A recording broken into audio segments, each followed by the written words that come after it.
Marvel Snap put a card on the Season Pass Premium. That is a new thing for the game. Let's talk about the good, the bad, and the ugly of Fantasticar. Fantasticar is a 4/7 with an activate ability that gives your end of turn cards +2 power. Right now, it's mostly being played in shells involving either High Evo or Thena Havoc. There's a couple of interesting decks to take a look at. I focused mostly on the High Evo one when I experimented with this card. But the crucial thing about Fantasticar is not necessarily what it does. It seems to be a fairly reasonable card, but the way in which it was released. On the Super Premium Season Pass, which costs an additional $10 on top of the normal Season Pass. I'm going to talk about Fantasticar as a card, and then I'm going to dive in to what it is about the Super Premium Season Pass that is so objectionable. So, if you're someone who wants me to not cover cards like this, remember, I'm going to be donating the proceeds of this video to charity. This list is the one that most people seem to be aware of right now. There are a couple of different high evolutionary Fantasticar lists, and most of them are built around the fact that many of the high evolutionary cards are end of turn triggers. Cyclops, Misty Knight, for example, mean that high evolutionary decks are able to include more fairly reasonable end of turn cards, making Fantasticar a much bigger upside play.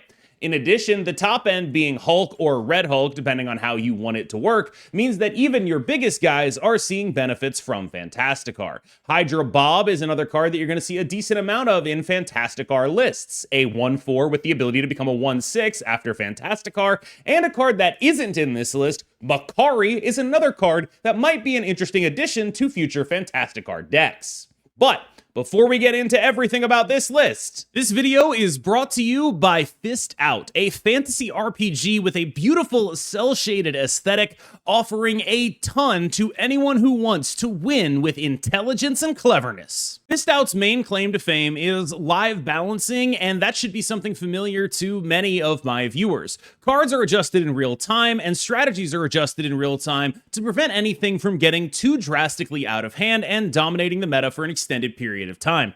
Anyone who comes from other card games knows that it could take forever for things to actually change. But much like the main game on this channel, this is a game that has every upside of digital card game balancing built into it. Fist Out's deck building possibilities are pretty wild. There are over 300 cards in the game currently, and they plan to continue expanding forever, as far as I can tell.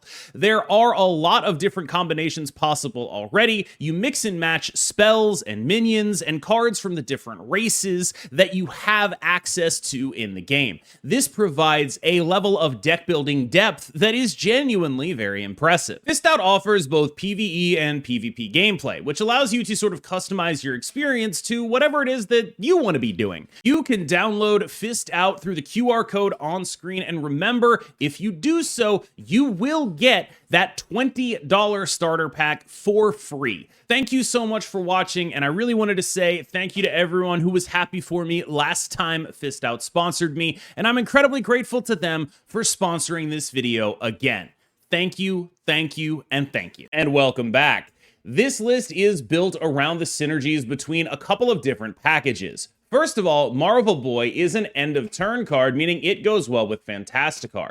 Marvel Boy wants you to play Clea. Clea gives you things that afflict. That means that you want to be a High Evo Abomination deck. The addition of Fantasticar and these Afflict cards mean that you end up having 3 1-drops that are all going to be buffed by Fantasticar. Sunspot is an end of turn. Misty Knight under High Evo is an end of turn, and Hydra Bob is an end of turn. This gives you a lot more distributable power on the later turns of the game. Of course, if you just want to go tall, you can play either Hulk or Red Hulk in the top end spot, and it will be a very, very, very large man that is also getting buffed by Fantasticar. What this deck is looking to do is purely output points. There are a couple other builds as well, builds involving magic, which I think are better in a world where nobody is playing Merlin, but in a world where people are playing Merlin, that magic does ending up becoming a fairly risky consistency piece. Now, the good news is, since so many people are taking Merlin out of their decks to take advantage of the new Mr. Fantastic, you're actually getting a lot more out of Magic decks right now than you would be at other times. But I'm not sure this is a situation that is guaranteed to keep up. All of this is to say that I think this is a very solid list, but I don't think it's anything that's absolutely game-breaking or incredibly warping. It is, fundamentally, a deck that is about putting good amounts of points on the board. It is not a deck that has a lot of room for tech, and that's actually the thing that drives Fantasticar discussions for me the most. This is a deck that very much optimizes Fantasticar, but does it optimize to a metagame? Does this deck have anything in a world where someone plays Mr. Negative against it? Not really. And I think a lot of that is down to the fact that Fantasticar itself is a card that demands a lot of investment in order to get the massive payoff that you can get from it. In a deck like this, you can very easily look at this and say, wow, Fantasticar was a 417. That's busted. And in a lot of mid-rangey matchups, doing points in an efficient way is really strong. But a deck like this also has really defined weaknesses. Your one-drops get Killmongered, and they're a lot of your Fantasticar value. Your big guys get Shang-Chi'd, and that's a game-losing proposition. So this is also a deck that doesn't necessarily have great matchups into tech piles. That can be a very awkward situation as well. And so you have to have this proactive ability to, let's say, get a Chimera in here. That costs you a slot. This deck is very slot hungry. And so you end up with a deck that I think is a good shell, and definitely the best High Evolutionary has been in probably a year.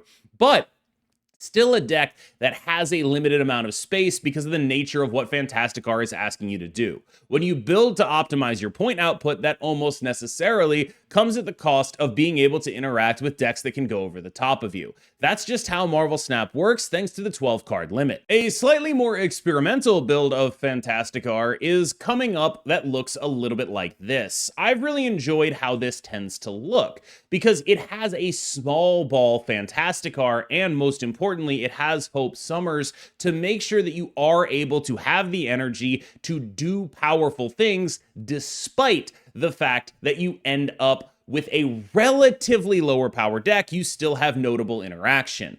Things like Cannonball Mercury can be lane winning in a pseudo Shang-Chi kind of way, while Enchantress can answer some of the things that would otherwise go over the top of a deck like this. This is a very me deck, and we'll get to me later, but this is definitely the kind of thing that's appealing. I ran into Safety Blade playing something like this. I ran into Jacko playing something like this. Both of those are very good players. This kind of stuff, I think, is more interesting to me as a home for Fantasticar than the High Evo stuff. The High Evo stuff is a good deck. I want to be clear about that. I don't want to be down on the High Evo stuff. It's good. Anything that can output that amount of power is very solid, especially in week one, when people are still trying to really figure out what kind of tech decks they're trying to play. But I don't necessarily know if it has longevity as a top deck in the format because of the way in which it can be interacted with so profitably. You either end up being a Magic version, which can be profitably interacted with very easily, or a Killmonger vulnerable version, which obviously can be profitably interacted with as well. This means that the deck sort of has a ceiling in terms of how long it can last, whereas a deck like this is far more customizable because it's far less invested in this card being a 417. Because it doesn't have to be a 417 to be good. It can be a 411, and you're very okay with that. You just want a decent amount of points. That is what this deck is playing Fantasticar for, and I think small ball Fantasticar is something that I generally tend to enjoy. I'm typically a bit of a small ball gamer to begin with, so this makes a lot of sense as far as something like this kind of build appealing to me. That said, I do think that fundamentally I prefer the ability to interact with the metagame over a long term, but over a short term, you might get a lot out of just playing the deck that has all the points in it and figuring that nobody is really running the Killmonger, if you're running that version, or the Merlin, if you're running the Magic version, to stop you. To me, the controversy around the inclusion of Fantasticar on the Season Pass Premium is one that is informed by the controversy around Kid Omega. It is a stacking thing. I think many people might respond differently to Fantasticar being on the Premium Season Pass if Kid Omega had not just come out and explicitly cost gold.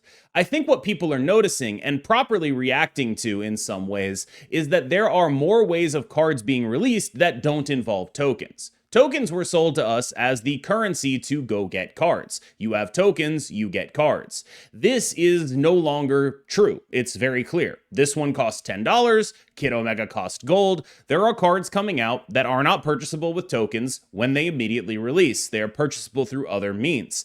This may or may not constitute a broken promise, depending on how you look at it, and depending on how explicit Second Dinner were in terms of talking about tokens in this way. I haven't really checked, but I certainly viewed it as an implicit promise that whenever I bought tokens, I would be able to use them to go and get cards. But I think more than just this, which is a fairly whale-centric POV coming from a whale, there is another aspect to this, which is how many of these cards is it okay for a game like this to have? And that's something that I've been really running my head against repeatedly. I feel like it might be that this is okay in a world where the battle pass is okay, but that Kid Omega was a bridge too far. Why?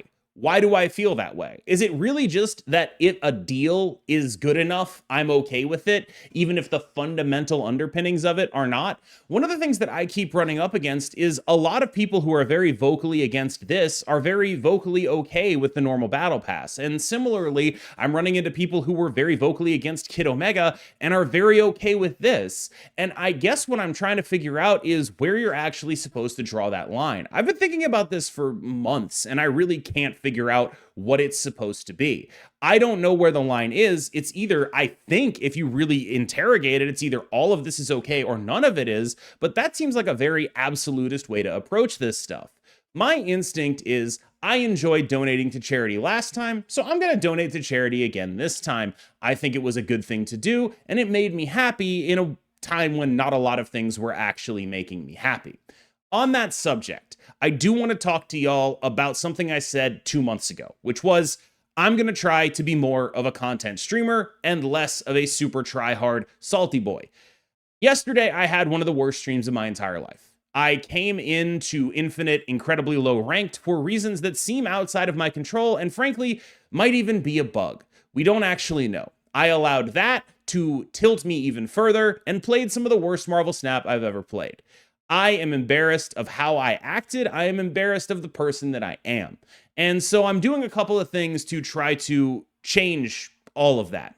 Thing number one, I'm going to be a GGer now. I'm going to be an emoter now.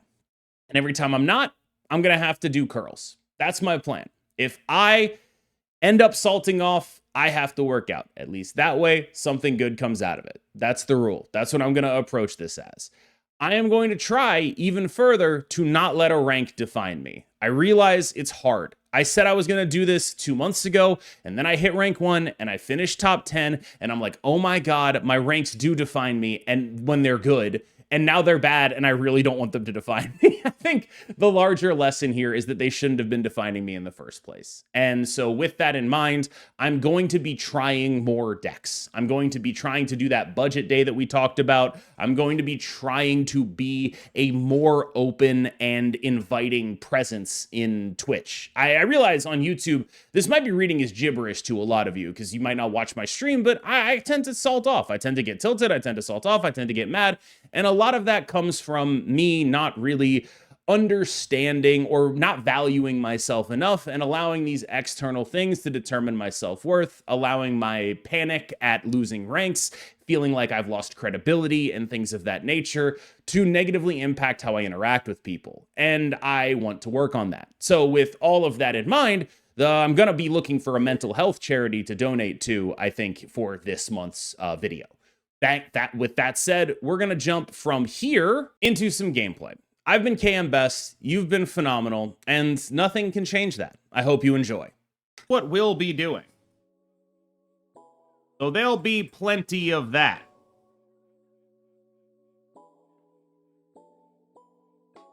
Don't worry.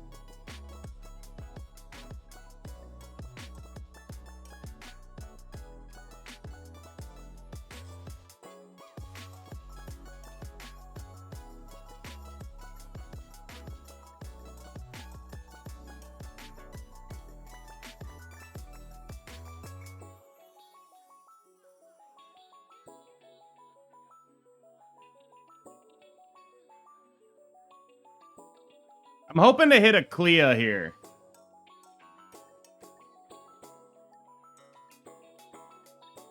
Dude, stop hitting him! Oh my god.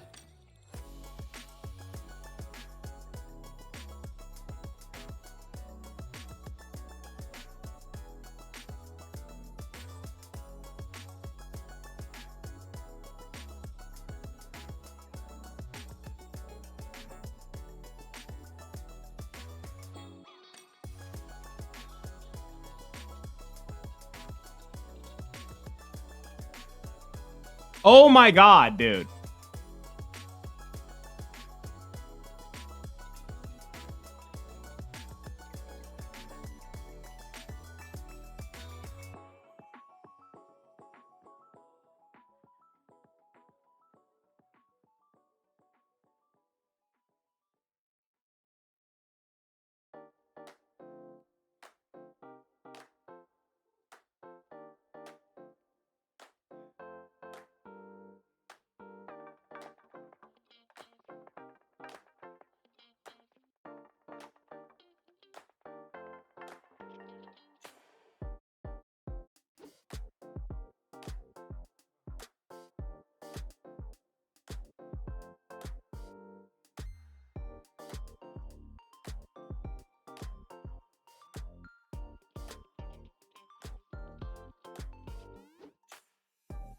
Let's go, dude. Let's go, dude.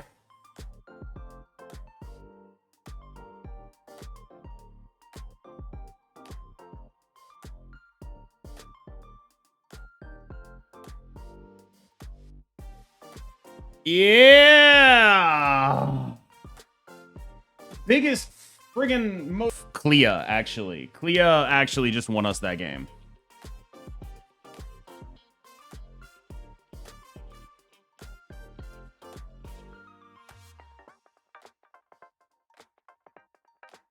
Did I play Clea here? I think I'm going with the stats instead, but who knows, honestly.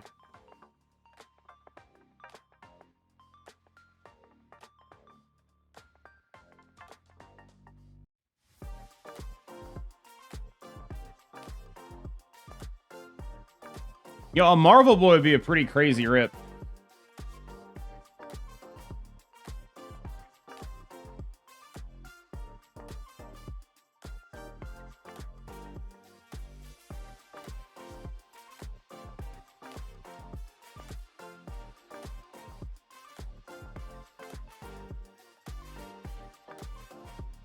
Good hits for me.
Pretty reasonable shot at, like, it's a 50-50 at Abomination, right?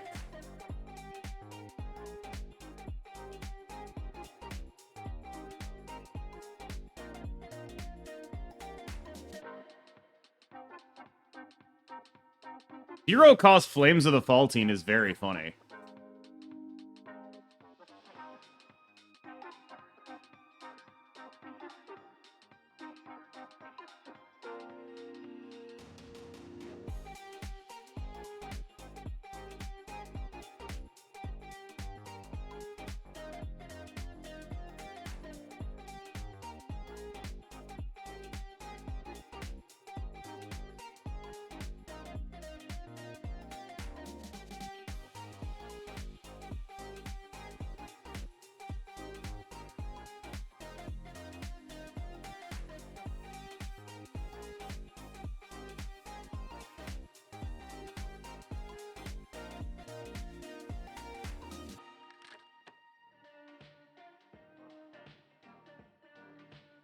Look at that 0-cost Flames of the Faultine, dude. Did it matter? No. But it was awesome.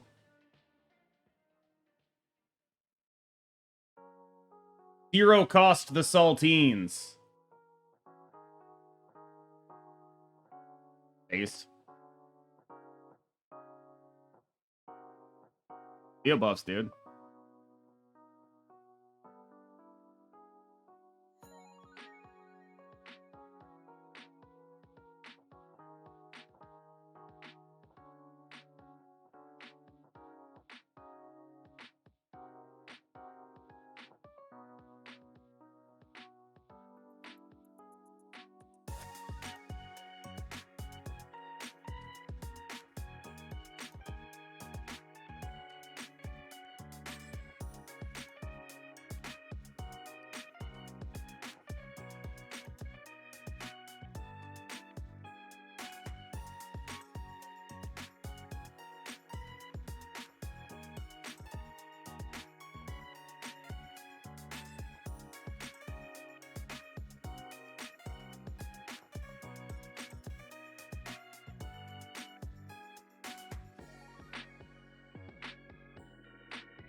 This seems like a play.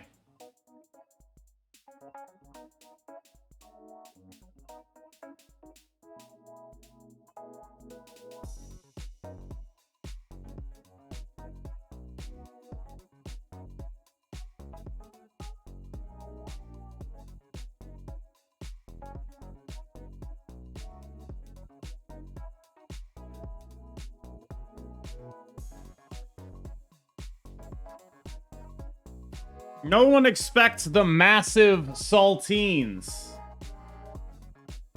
No one expects the massive saltine gamers.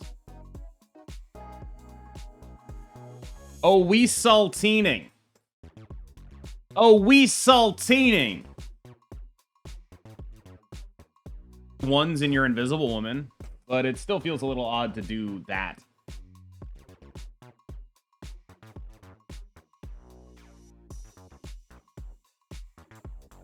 I'm gonna Prio Surge here.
Play the cheap spell? I did.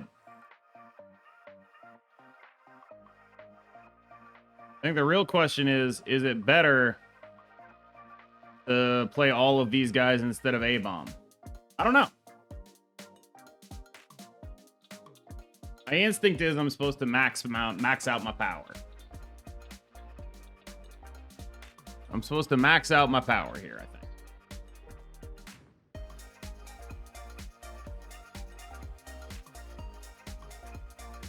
That is exactly the play I am prepared to beat with 2 spells here. You feel me? We go 19, -4, -4. And it doesn't matter what they pulled onto the middle. I don't give a shit. Unless it adds power to the other lanes. I just don't care.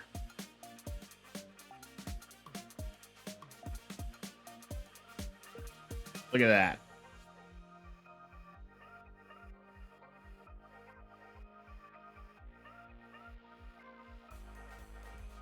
Look at this. I drew badly. Holy shit. We're going to lose now.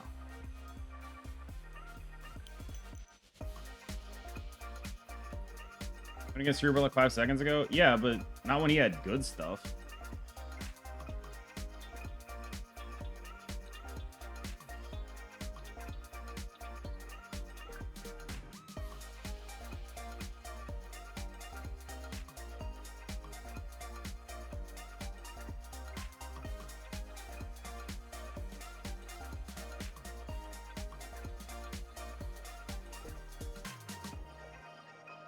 Guess this turns into frag.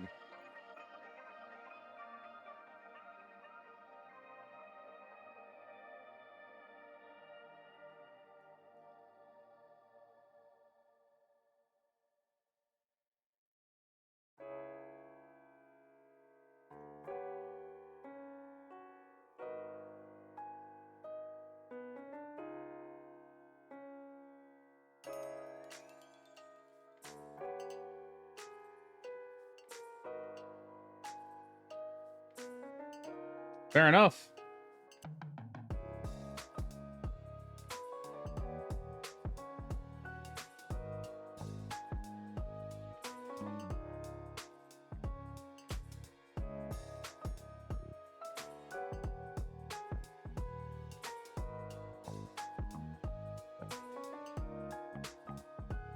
Surely they don't have Killmonger. Correct. Never have such a...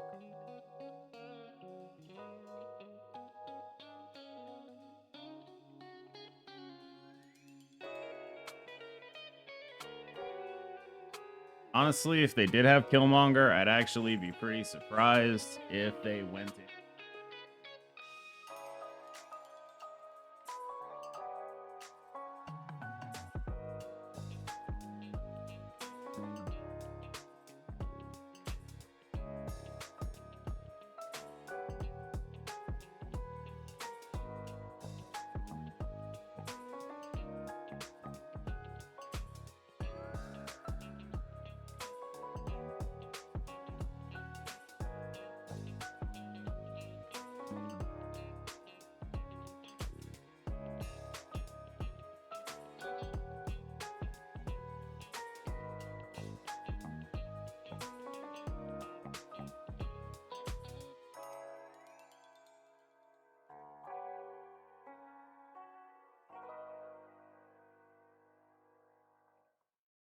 Haha, my guy's bigger.